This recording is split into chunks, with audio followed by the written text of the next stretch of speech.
And a big applause for Julia from Pflanzentheke. Yes, welcome also from my side. My name is Julia. I'm very honored to be able to represent Pflanzentheke today and take you on a little journey with the topic Ready for Future Farming with Hydroponics.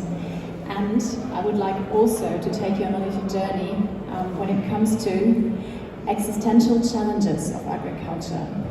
First challenge we have is that we have output deficits, 50% of crop failure, so worldwide due to periods of drought.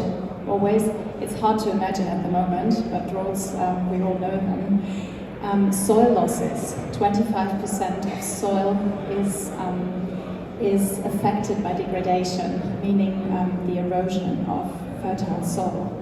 And water is scarce also. And on the other hand, 70% of fresh water is used by agriculture, and that already leads to conflicts between farmers and the population also in this country. And you might know that supply shortage, global demand of food will increase by a whopping 60% by 2050.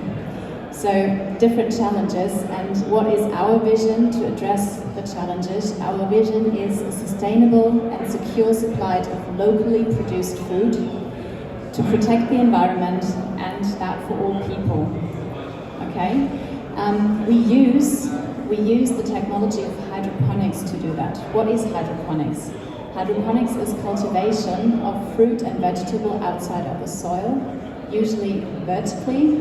And we use the so-called nutrient film technology, which works like that. It's a small stream of water and fertilizer that is circulated past the roots of the plants in an automated cycle.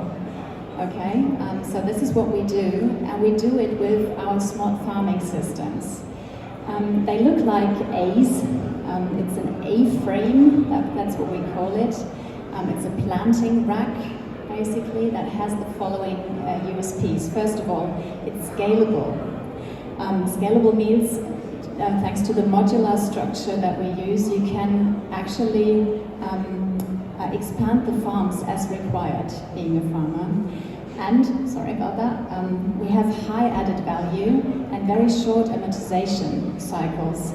The added value is because the hardware and software and the fertilizer and the young plants, everything you need to cultivate is supplied by us. That makes you very productive and makes our customers so productive that the amortization times are very short. Third, flexible cultivation. What we want to do is to use the natural sunlight as much as possible.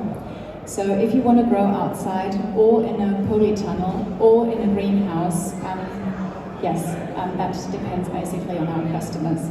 And fourth, our systems are automated and data-based. The automated support and operation basically leads to little personnel that we need to maintain the farms. And we use the data that we generate to actually to optimize the plant nutrition in the future.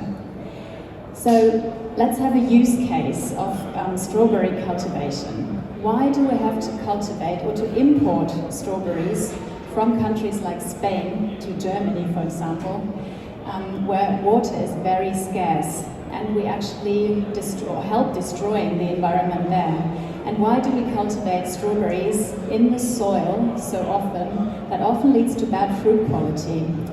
We could cultivate strawberries hydroponically, for example, in our systems, and you can see here, we can do that locally with reliable yields and with good fruit quality. That would be a use case. What does it do?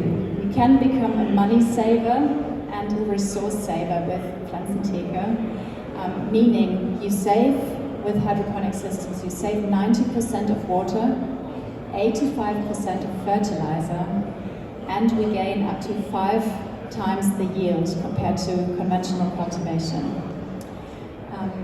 Let's make the bill with the example of pak choi. Pak choi on a 50 square meter farm. That costs about 20,000 euros of invest. You have an income of about 11,000 euros.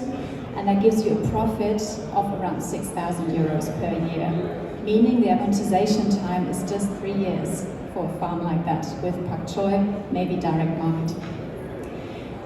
So let's have a look at the market environment that we're in. On the one hand, we have suppliers of horizontal systems for mainly greenhouses. On the other hand, which you can see on the right here, suppliers for plant towers.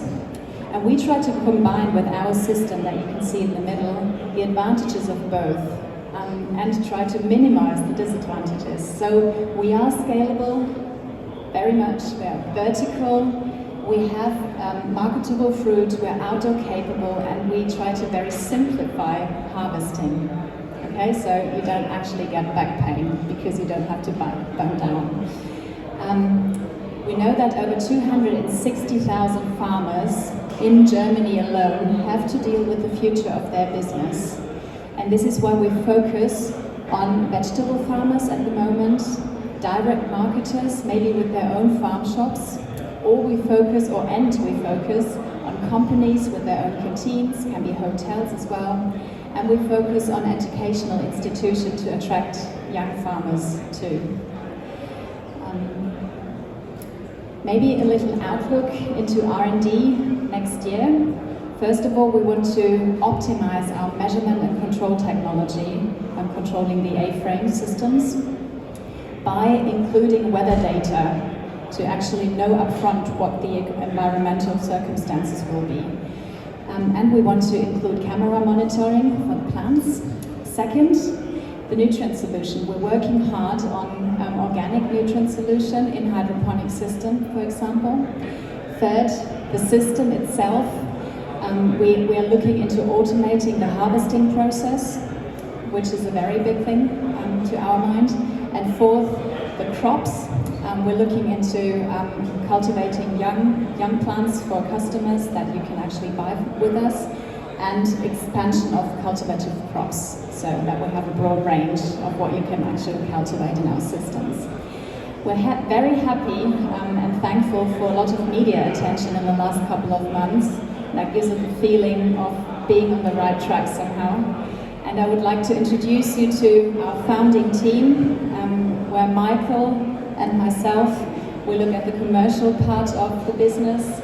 Lasse and Leon, they are the plant technologists, and they look at system development and plant nutrition. So, last question to you, are we ready for future farming? Thanks for listening. Thank you very much.